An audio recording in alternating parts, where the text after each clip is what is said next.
Escuché la voz de mi nieto Mateo a través del teléfono. Lloraba.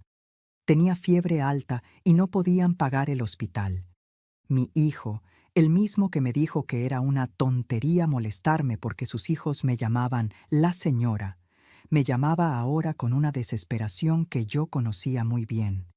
Era la misma desesperación que yo sentí el día que me borraron del grupo familiar sin decirme nada. El día que noté que mis fotos habían desaparecido de las paredes de su casa.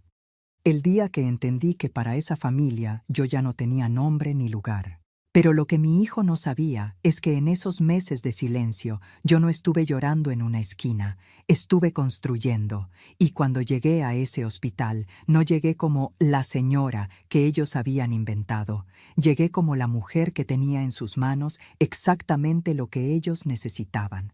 Lo que pasó en esa sala de espera no se lo deseo a nadie, pero tampoco me arrepiento. Qué alegría tenerte aquí conmigo. Si estás viendo este video, te pido con mucho cariño que te suscribas al canal. Por favor, necesitamos mucho alcanzar 40,000 suscriptores. ¿Puedo contar con su ayuda? Estamos construyendo una comunidad hermosa de mujeres fuertes. Su presencia es muy importante. Y su apoyo es esencial para nuestro trabajo, para que sigamos contando historias como esta. Cuéntame también en los comentarios desde dónde nos está escuchando. Nos emociona saber hasta dónde llegan nuestras historias. Los pasillos de ese hospital tenían ese olor que solo existe en los hospitales, una mezcla de desinfectante y aire encerrado y algo más que no tiene nombre pero que te aprieta el pecho desde que entras. Yo lo conozco bien ese olor.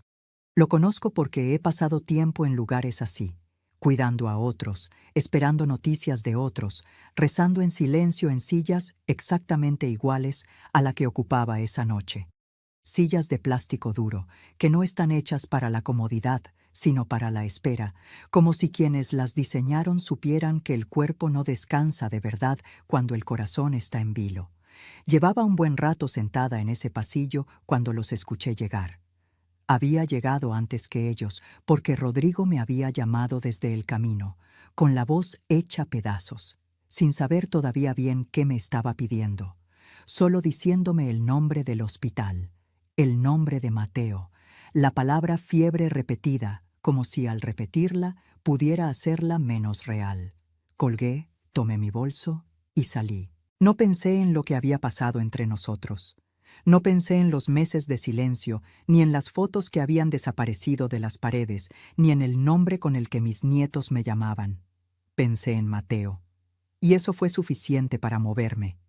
Llegué antes que ellos porque vivo más cerca de lo que ellos creen. Porque en esos meses de distancia y de decisiones tomadas en silencio, yo había construido mi propio mundo a una distancia calculada. Ni tan lejos que no pudiera llegar cuando importara, ni tan cerca que tuviera que seguir siendo invisible dentro de su mundo. Me senté a esperar, y esperé con la calma que me había costado meses aprender, esa calma que no es indiferencia, sino algo más duro y más honesto que eso. No los vi entrar de inmediato.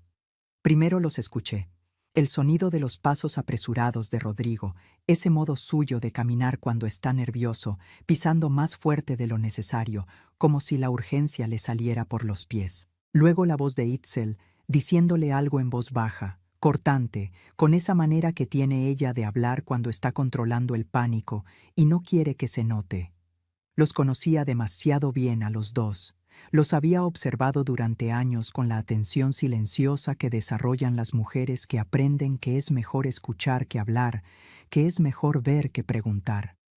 Cuando finalmente los vi doblar la esquina del pasillo, me quedé quieta.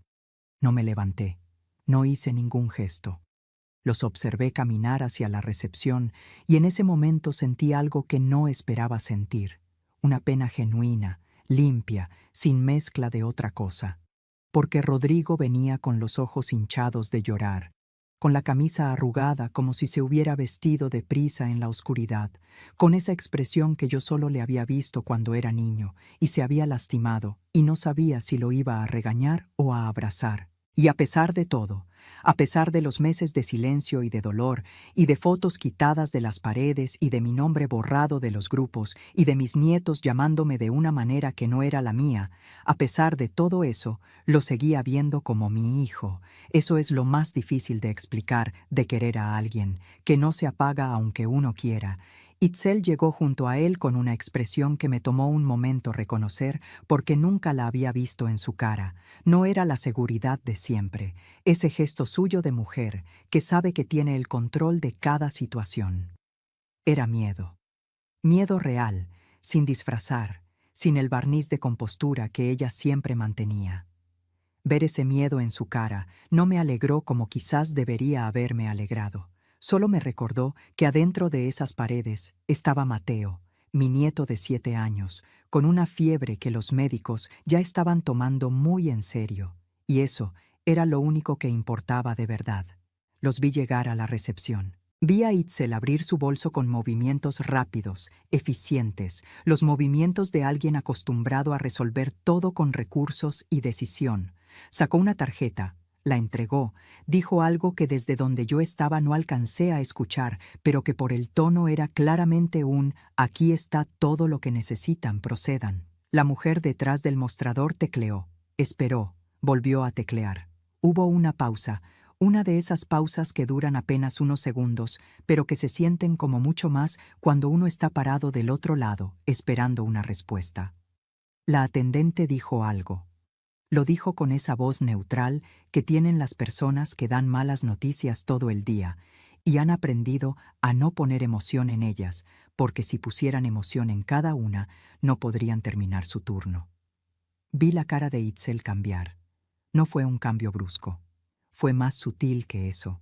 Una tensión nueva alrededor de los ojos, una levísima contracción en la mandíbula. Se volvió hacia Rodrigo. Le dijo algo al oído. Algo corto, directo, que lo hizo reaccionar de inmediato.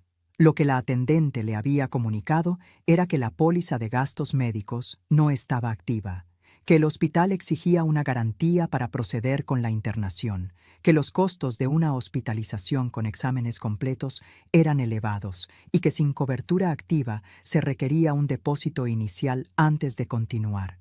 No era que Itzel y Rodrigo no tuvieran ningún recurso, era que no estaban preparados para ese monto, de esa manera, en ese momento. El seguro había existido siempre, había funcionado siempre. Nunca habían tenido que pensar en él porque siempre había estado ahí, silenciosamente activo, pagado puntualmente desde mi cuenta, notificaciones dirigidas a mi correo, documentos a mi nombre, porque yo era la titular y había sido la titular desde el principio. Rodrigo nunca había solicitado una copia de la póliza, nunca había pedido los datos de la aseguradora, nunca había necesitado hacerlo porque esa era una de las tantas cosas que simplemente ocurrían, como tantas otras cosas que yo hacía y que nadie veía hasta que dejaban de ocurrir. Rodrigo sacó su teléfono con una rapidez que delataba la urgencia que intentaba controlar y marcó el número de la aseguradora. Lo vi caminar en círculos pequeños en el espacio frente a la recepción, con la mano libre moviéndose ligeramente mientras esperaba que alguien contestara al otro lado. Luego se detuvo. Se detuvo completamente, como si algo lo hubiera paralizado desde adentro. Vi su espalda tensarse, vi sus hombros subir apenas 1 centímetro. La aseguradora le confirmó que la póliza había sido cancelada semanas antes por la titular dentro de sus derechos contractuales, sin ninguna irregularidad. Toda comunicación relacionada con el proceso de cancelación había sido enviada exclusivamente a la titular, que era quien había contratado y mantenido la póliza desde el inicio. Rodrigo colgó el teléfono despacio, con una lentitud que no tenía nada que ver con la urgencia de los minutos anteriores. Guardó el teléfono en el bolsillo y se quedó inmóvil unos instantes, de espaldas a Itzel, de espaldas a mí, mirando hacia ningún lugar en particular. Luego, muy lentamente, se dio la vuelta. Y me buscó.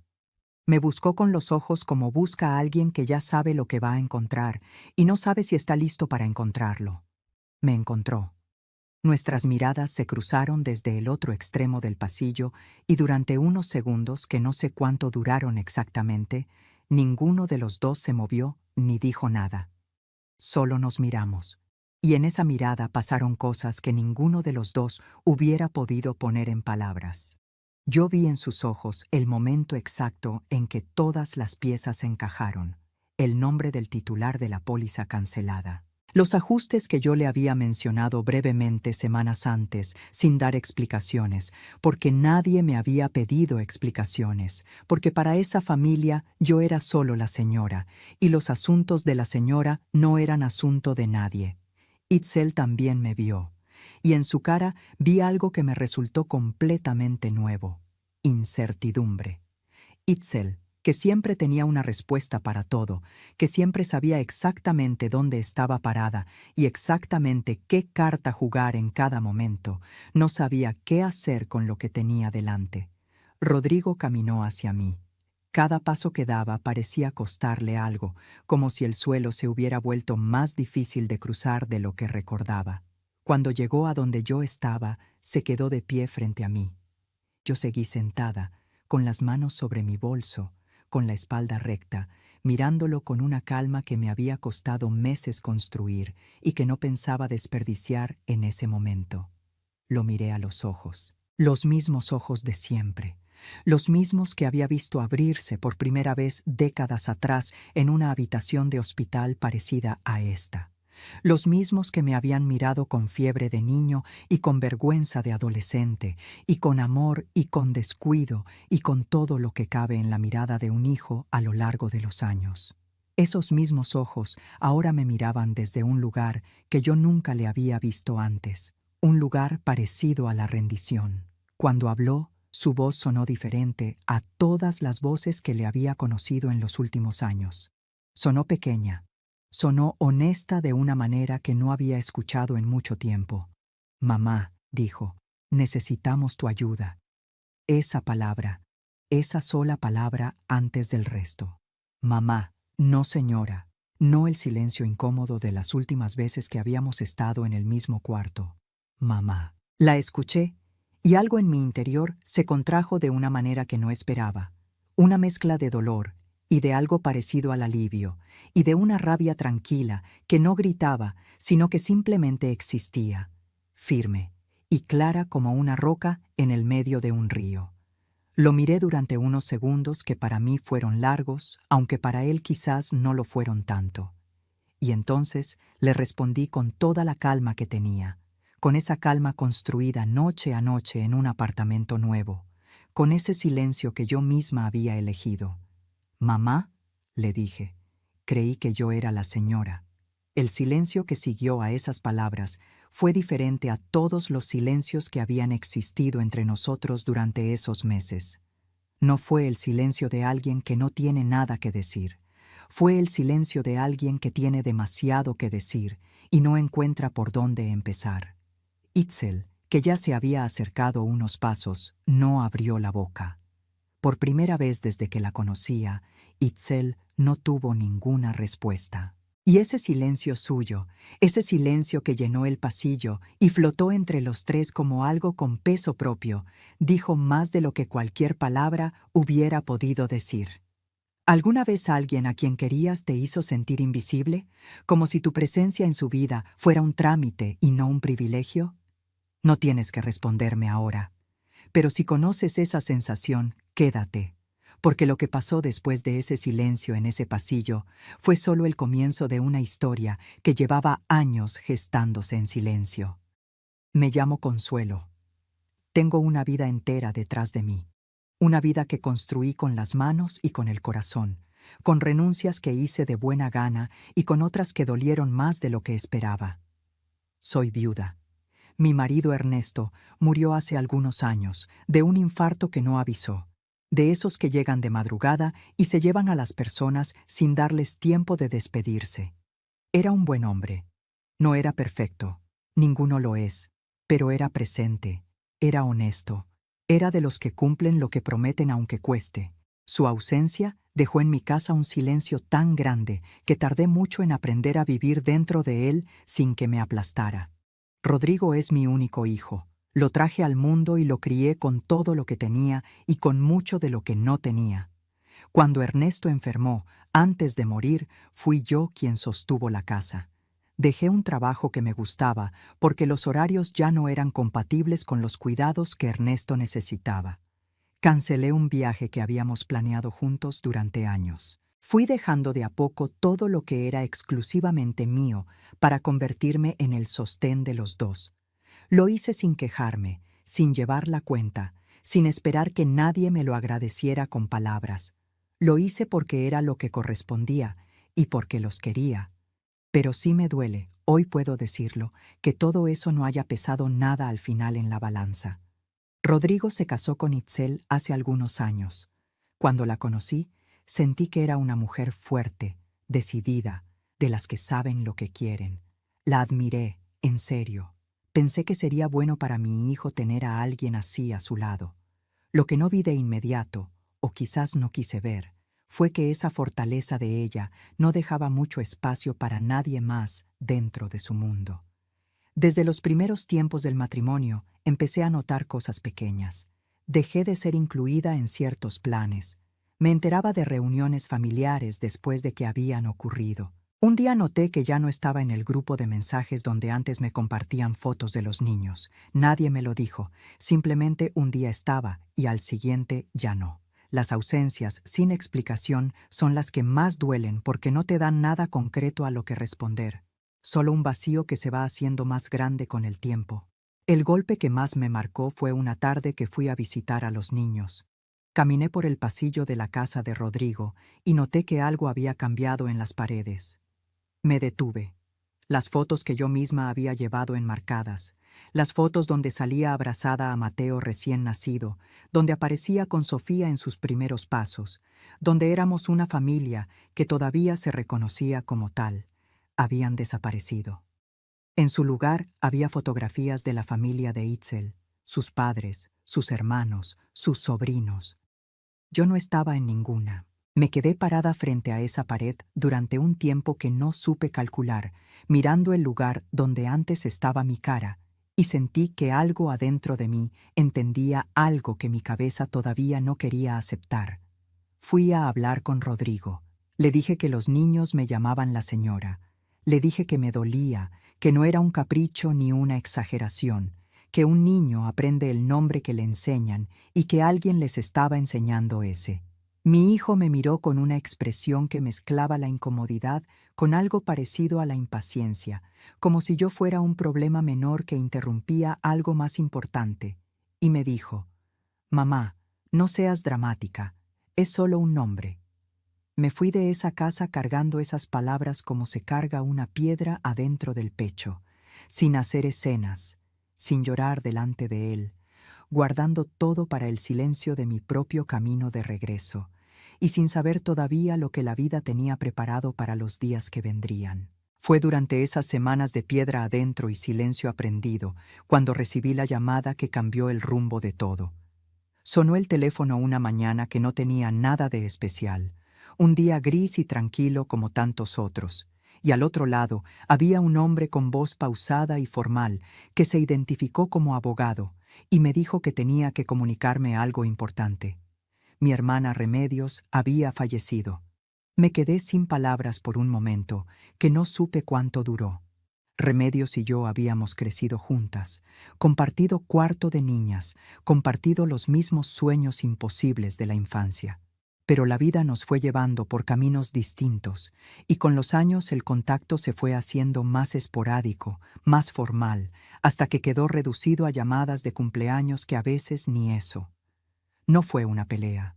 Fue el olvido lento que le pasa a los lazos cuando nadie los cuida con constancia. Y ahora ella se había ido sin que yo hubiera encontrado el momento de volver a acercarme. El abogado continuó hablando con esa voz tranquila de quien está acostumbrado a dar noticias de todo tipo con el mismo tono medido.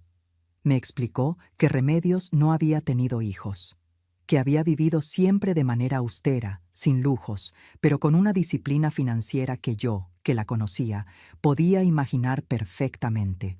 Ella era de las personas que no gastan lo que no necesitan gastar, que revisan cada decisión 2 veces, que construyen despacio, pero construyen bien. Había ahorrado durante toda su vida invertido con cuidado, acumulado en silencio sin que nadie lo supiera, porque Remedios nunca fue de presumir lo que tenía. Lo que dejó no era una fortuna de cuento, pero era real, era sólido, era líquido en su mayor parte, ahorros que podían moverse, inversiones que podían rescatarse sin complicaciones mayores, el resultado honesto de décadas de trabajo y frugalidad. El abogado me dijo que me había dejado como única heredera, que no había nadie más, que todo lo que ella había acumulado en silencio a lo largo de toda su vida era mío. Cuando colgué el teléfono, me quedé sentada en la silla de mi cocina mirando la pared de enfrente durante un tiempo largo. No lloré de inmediato. Primero vino el asombro, esa clase de asombro que te paraliza porque no tiene dónde aterrizar. Luego vino la tristeza, una tristeza profunda y verdadera por todos los años que Remedios y yo no estuvimos cerca, por las conversaciones que no tuvimos, por las visitas que siempre postergué pensando que habría tiempo. Y luego, muy lentamente, como cuando los ojos se acostumbran a la oscuridad y empiezan a distinguir formas donde antes no veían nada, vino una claridad, una certeza tranquila, sin euforia, sin planes grandiosos todavía. Solo la sensación de que el mundo acababa de abrirme una puerta que yo no había visto y que dependía completamente de mí decidir si cruzarla o no. Decidí cruzarla, no de golpe, no de manera impulsiva. Lo primero que hice, antes de tomar ninguna otra decisión, fue gestionar la herencia con el abogado de Remedios para asegurarme de que los recursos estuvieran disponibles y bien resguardados. Luego busqué asesoría propia. Una amiga de confianza, de esas amigas que quedan después de que los años se llevan a muchas otras, me recomendó al licenciado Fuentes, que tenía fama de ser serio, discreto y de ponerse genuinamente del lado de sus clientes. Me reuní con él en privado, sin decirle a nadie que lo hacía, ni a Rodrigo ni a ninguna persona de mi entorno. El licenciado Fuentes me escuchó con atención, me hizo preguntas precisas, me explicó con paciencia lo que necesitaba saber sobre cómo proteger lo que había heredado, sobre mis derechos, sobre las formas legales de tomar decisiones sin que nadie pudiera cuestionarlas después. Una de las primeras cosas que hicimos juntos fue asegurarnos de que los recursos de la herencia quedaran correctamente registrados y protegidos a mi nombre, de manera que ninguna decisión futura pudiera tomarse sin mi consentimiento expreso. Me fui de esa reunión con algo que hacía mucho no sentía, claridad sobre dónde estaba parada y qué opciones tenía. Y con esa claridad tomé 3 decisiones. Las tomé sin drama, sin llamadas de advertencia, sin escenas que le dieran a alguien la oportunidad de disuadirme o de hacerme sentir culpable. La primera, cancelé el seguro de gastos médicos que llevaba pagando para Rodrigo, para Itzel y para los niños. Era una póliza amplia, de buena cobertura, contratada a mi nombre desde el principio y pagada puntualmente desde mi cuenta bancaria. Toda la comunicación de la aseguradora llegaba a mi correo. Rodrigo y Itzel nunca habían tenido que ocuparse de ella porque era yo quien la mantenía, en silencio, como tantas otras cosas. Cancelarla estaba completamente dentro de mis derechos como titular. Lo hice sin irregularidades, siguiendo el proceso correcto. Si para esa familia yo no era la abuela ni la madre, sino la señora, entonces la señora dejaba de financiar su tranquilidad. La segunda, me mudé. Encontré un apartamento pequeño en un barrio diferente, un lugar que era completamente mío, sin memorias de nadie más, sin espacios que me recordaran lo que había sido y ya no era. Llevé solo lo esencial, lo que de verdad importaba, y dejé atrás todo lo que me pesaba. La primera noche en ese apartamento no dormí bien. El silencio era distinto al silencio al que estaba acostumbrada, menos familiar, menos cargado. Pero no era un silencio hostil.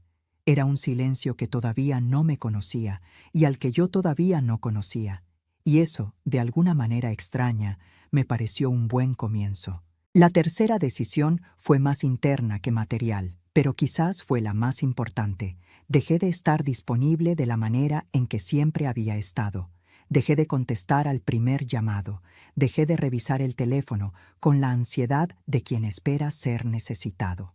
Aprendí, con torpeza al principio y con más naturalidad con el tiempo, a terminar lo que estaba haciendo antes de atender lo que otros querían, a dejar que el café se enfriara sin interrumpirlo, a sentarme con mis propios pensamientos sin salir corriendo a llenar el espacio con las necesidades ajenas.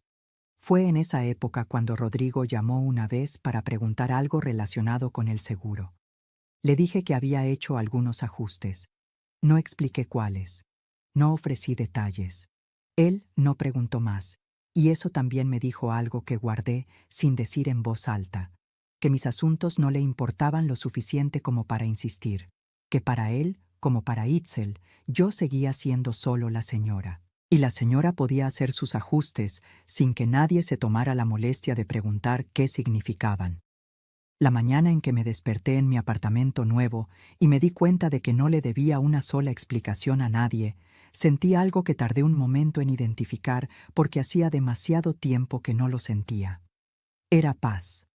Una paz incómoda al principio, casi culpable, de esas que te hacen preguntarte si tienes derecho a ellas, pero que fue asentándose con los días, echando raíces despacio, volviéndose cada vez más mía.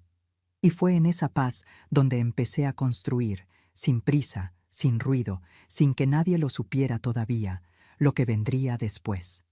Si te está gustando esta historia, por favor, asegúrate que ya estás suscrita al canal. Necesitamos mucho alcanzar 40,000 suscriptores. ¿Puedo contar con su apoyo a nuestro trabajo? Las cosas que más nos cambian, rara vez anuncian su llegada. No vienen con señales ni con avisos. Se meten por las rendijas de los días ordinarios y cuando uno se da cuenta, ya todo es diferente. Mateo empezó a sentirse mal, en un día completamente normal, de esos que no tienen nada especial, un día que no debería haber quedado grabado en la memoria de nadie y que sin embargo quedó grabado en la de todos. Fiebre. Al principio baja, de esas que los niños agarran y de las que se sacuden con facilidad, la clase de fiebre que cualquier madre experimentada reconoce y sabe manejar sin mayor alarma. Itzel era una mujer práctica, eficiente, acostumbrada a gestionar las situaciones con rapidez y sin perder la cabeza. Tenía recursos, tenía contactos, tenía la seguridad de quien ha crecido sabiendo que los problemas tienen solución si uno aplica los medios correctos.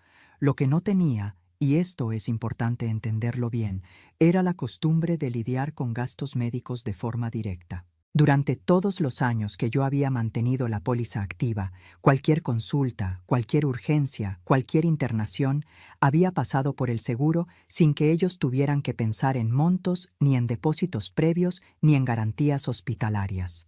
El seguro había funcionado como una red invisible que nunca habían tenido que ver porque siempre había estado ahí. Así que cuando Mateo empezó con fiebre, Itzel lo manejó como manejaba todo, con control. Le dio lo que correspondía, lo vigiló, esperó que el cuerpo del niño hiciera su trabajo. Pero la fiebre no bajó. Un día pasó y la fiebre seguía ahí. El segundo día fue más alta. Mateo dejó de querer comer, dejó de querer moverse, se quedó quieto en su cama con esa quietud que asusta más que el llanto, porque el llanto es energía y la quietud es ausencia. Itzel intentó conseguir una cita con un médico particular. Sin la cobertura del seguro que yo había sostenido durante tanto tiempo, los costos de la atención privada eran otros, y lo que más desorientó a Itzel no fue el monto en sí, sino lo inesperado del proceso. Pagar de manera directa, sin autorización previa de aseguradora, sin red de respaldo, le resultó más lento y más engorroso de lo que anticipaba. Comparó opciones, evaluó clínicas, esperó confirmaciones, perdió tiempo que en ese momento todavía no sabía que era tiempo que no sobraba. Cuando finalmente tomaron la decisión de llevar a Mateo al hospital, la situación ya no era la de un niño con fiebre manejable. Era algo más serio, algo que los médicos de urgencias comunicaron con esa seriedad profesional que no deja espacio para la minimización. El niño necesitaba internación inmediata, necesitaba exámenes, necesitaba atención que no podía esperar. Y la internación, con todos los exámenes que implicaba, requería una garantía financiera inmediata que el hospital exigía antes de proceder. Rodrigo e Itzel llegaron a ese hospital cargando la urgencia de los padres que comprenden de golpe que perdieron tiempo que no tenían para perder. La recepcionista fue amable pero directa. El seguro no estaba activo. La póliza había sido cancelada semanas antes por la titular. El hospital requería un depósito o una garantía para autorizar la internación y comenzar los exámenes. Itzel miró a Rodrigo con una expresión que era simultáneamente una pregunta y una acusación. ¿Cómo dejaste que esto pasara?, le dijo en voz baja, en ese tono contenido que usan las personas cuando están furiosas pero están en un lugar público. Rodrigo tomó el teléfono, llamó a la aseguradora, escuchó la respuesta, y en ese momento creo que muchas cosas cayeron sobre él al mismo tiempo, como caen las cosas cuando uno las ha estado ignorando durante mucho tiempo y de repente ya no se puede seguir mirando para otro lado. La madre que había desaparecido de las paredes de su propia casa. El nombre que sus hijos le decían a esa madre. La frase que él mismo había pronunciado, tan tranquilo, tan seguro de que era razonable, que era una tontería molestarse por un nombre. El seguro que ella había mantenido durante tanto tiempo, a su nombre, pagado desde su cuenta, sin que él nunca hubiera preguntado los detalles porque nunca había necesitado hacerlo.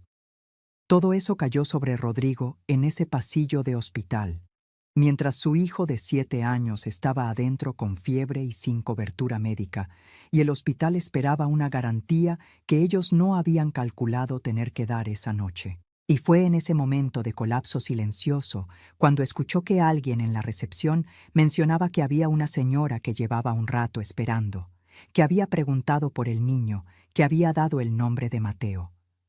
Rodrigo levantó la vista. Itzel se dio la vuelta, y ahí estaba yo, al fondo del pasillo, sentada en una de esas sillas de plástico que ya conocía, con mi bolso sobre las piernas y las manos quietas y la espalda recta. Y junto a mí, con su portafolio oscuro sobre las rodillas y la postura tranquila de quien sabe exactamente para qué está ahí, el licenciado Fuentes. No me había movido, no había ido hacia ellos, había esperado que me encontraran porque sabía que lo harían, y porque hay momentos en los que la manera en que uno ocupa el espacio dice más que cualquier palabra que uno pudiera pronunciar. ¿Alguna vez llegó un momento en tu vida en que todo lo que habías construido en silencio tuvo que mostrarse de golpe? Sigue conmigo, porque lo que pasó cuando Rodrigo cruzó ese pasillo para llegar hasta donde yo estaba fue algo que ninguno de los dos olvidará mientras vivamos. Rodrigo caminó hacia mí, y yo lo vi venir desde lejos, atravesando ese pasillo con los hombros caídos y los ojos que cargaban el peso de una noche muy larga y quizás de muchas noches anteriores que no había querido reconocer. Itzel se quedó unos pasos atrás. Lo noté y guardé esa observación. La mujer que siempre iba delante, que siempre era la primera en ocupar el espacio de cualquier situación, se quedó atrás. A veces, los cuerpos dicen lo que las personas no están listas para decir con palabras. Cuando Rodrigo llegó frente a mí, creo que no tenía claro qué iba a decir. Lo vi dudar, lo vi buscar las palabras y no encontrar las que hubiera querido, y tener que conformarse con las más simples, las más honestas, las que quedaban cuando se quitaba todo lo demás. Vi en su cara al niño que había sido, el niño que llegaba con algo roto en las manos y no sabía si iba a recibirlo con regaño o con abrazo. Ese niño seguía ahí, dentro del hombre que había permitido que sus propios hijos me llamaran de un nombre que no era el mío. Y reconocerlo no me ablandó de la manera en que antes me hubiera ablandado. Me dolió de una manera diferente, más profunda, más informada. Rodrigo asumía, lo veía en su postura, en la manera en que tensó levemente los hombros antes de hablar, que yo estaba ahí para cobrar de alguna manera, para hacerlos pagar, ya fuera con dinero o con humillación pública o con alguna clase de confrontación que pusiera las cosas en su lugar de forma ruidosa y visible. Se estaba preparando para eso. Lo conozco demasiado bien para no reconocer cuándo está armándose para un enfrentamiento. Pero yo no había ido ahí para eso. Quiero que esto quede claro, porque importa. El licenciado Fuentes no estaba a mi lado esa noche para confrontar a nadie ni para negociar nada en caliente. Estaba ahí por precaución, como respaldo, porque cuando uno toma decisiones importantes, con asesoría legal, ha aprendido a tener testigos de sus propios actos. Nada más que eso.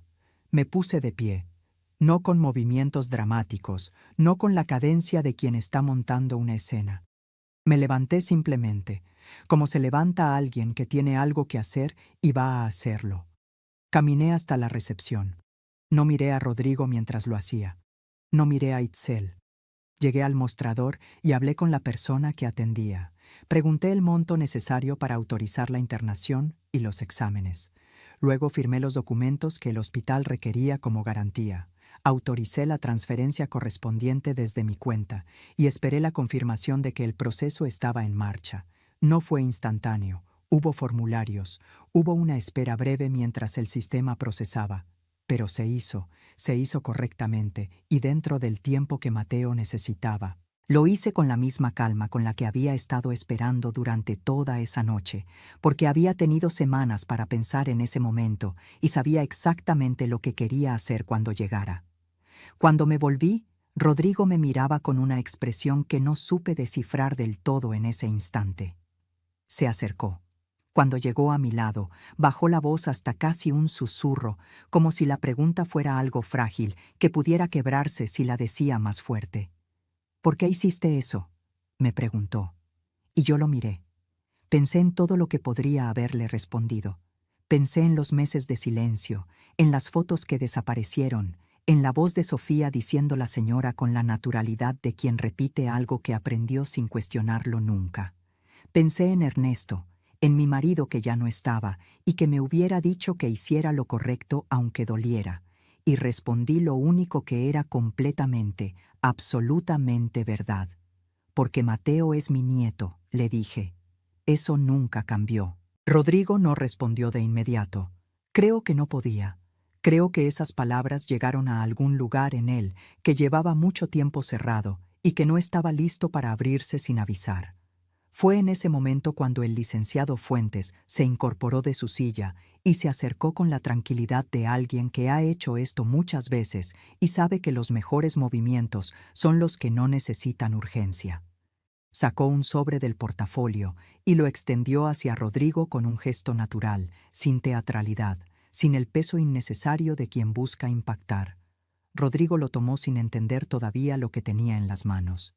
Itzel se acercó en ese momento y los vi a los dos inclinarse sobre el documento juntos, leer las primeras líneas, y vi el instante preciso en que ambos empezaron a entender lo que tenían frente a ellos. Lo que el sobre contenía era una carta formal, registrada ante notario, con fecha de semanas antes, mucho antes de que Mateo se enfermara, mucho antes de esa noche de hospital. Quiero explicar por qué existía ese documento, porque no era lo que ellos podían estar pensando en ese momento. El licenciado Fuentes me había aconsejado redactarlo como una medida de protección patrimonial y personal. Era un registro formal de las decisiones que yo ya había tomado, una declaración de mis razones, una salvaguarda legal para que ninguna de mis acciones pudiera ser interpretada como arbitraria o impulsiva si alguien decidía cuestionarlas en el futuro. No fue redactado pensando en ninguna enfermedad. No fue planeado como una trampa para ninguna crisis.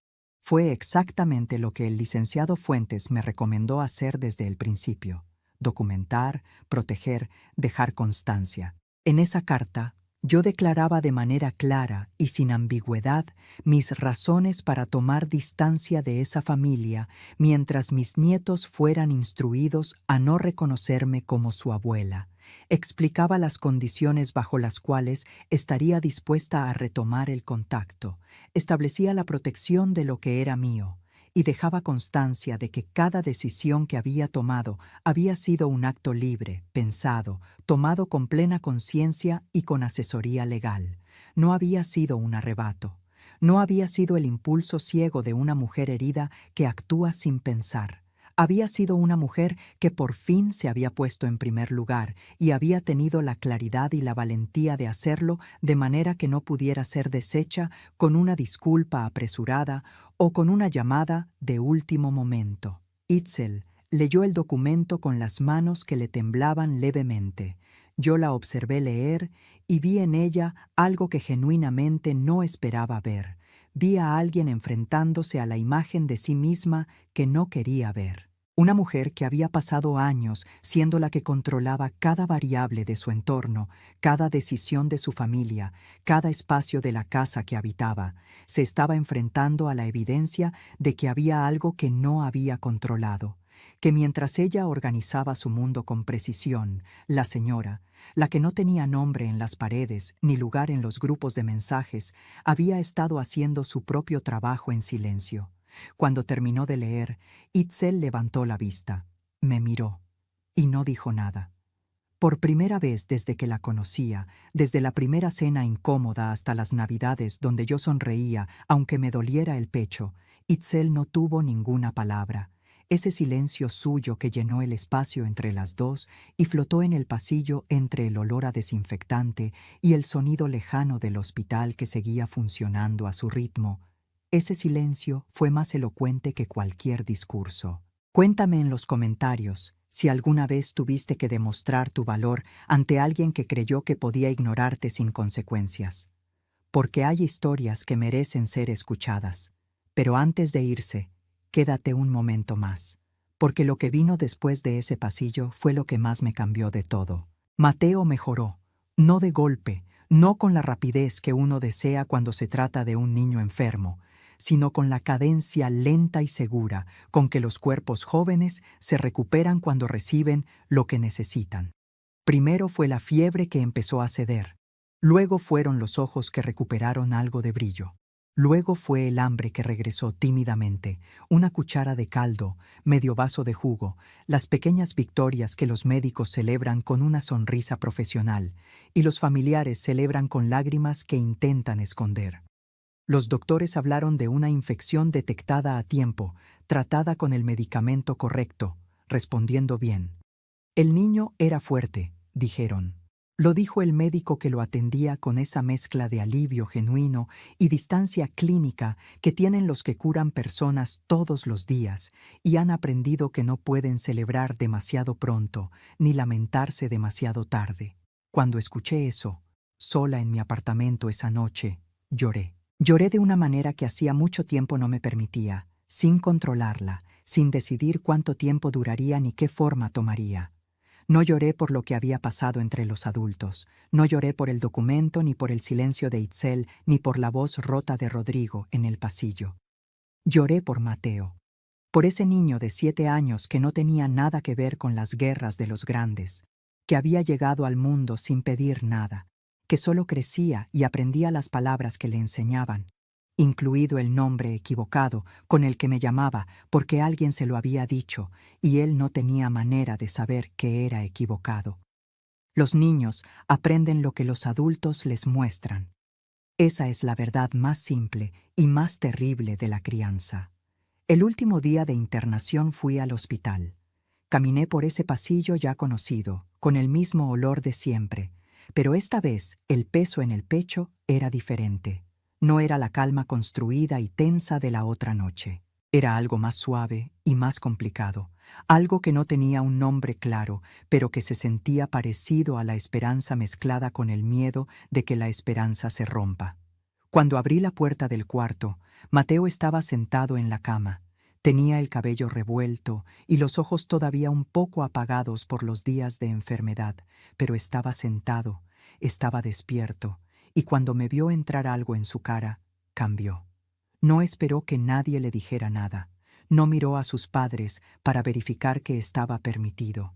Se bajó de la cama con los pies descalzos sobre el frío del piso y corrió hacia mí con los brazos abiertos y la fuerza pequeña pero real de un niño que se aferra a algo que reconoce como seguro.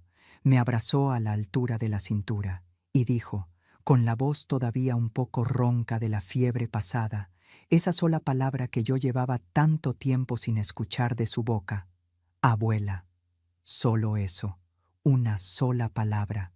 Pero hay palabras que pesan más que los discursos. Hay palabras que contienen todo lo que no se puede decir de otra manera.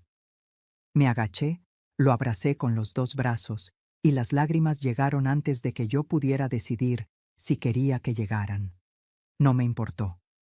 Las dejé caer sobre su cabello que olía a hospital y a niño que está sanando, y sentí que algo que llevaba meses apretado dentro de mí, algo que yo había tenido que comprimir y endurecer para poder seguir funcionando, se aflojaba muy despacio, como se afloja un nudo que ha estado muy tenso durante mucho tiempo. Rodrigo me pidió hablar a solas. Salimos al pasillo y nos sentamos en las mismas sillas de plástico que yo ya conocía casi como viejas conocidas. No llegó con un discurso preparado. No llegó con una lista de justificaciones que intentaran explicar o minimizar lo que había pasado. Lo que llegó con él era más pequeño, más honesto, más verdadero que todo eso. Me miró y me dijo: me equivoqué, y lo supe mucho antes de hoy. Nada más. Sin adornos, sin promesas grandiosas, sin el intento de convencerme de que en realidad las cosas no habían sido como habían sido. Solo eso. Me equivoqué, y lo sabía antes de que todo esto llegara a donde llegó. A veces una frase sin adornos llega más lejos que un discurso entero. No lo perdoné en ese momento. El perdón no es una llave que uno puede usar cuando quiere, ni una puerta que se abre solo porque alguien la toca.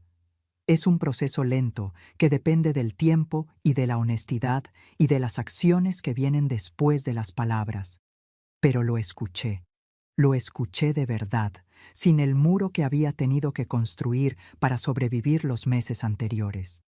Y eso también fue algo. Itzel no me pidió disculpas directamente. Quizás no sabía cómo. Quizás todavía estaba procesando lo que el documento le había mostrado de sí misma, la imagen que nadie quiere ver de su propio reflejo. En los días que siguieron no hubo una conversación larga ni una reconciliación de esas que parecen el final de una película. Lo que hubo fue más parecido a la realidad, silencios incómodos que fueron haciéndose un poco menos incómodos con el tiempo. Momentos de resistencia mezclados con momentos de apertura, el proceso propio de dos personas que han tenido un conflicto serio y tienen que aprender a estar en el mismo espacio sin que ese espacio se llene solo de tensión.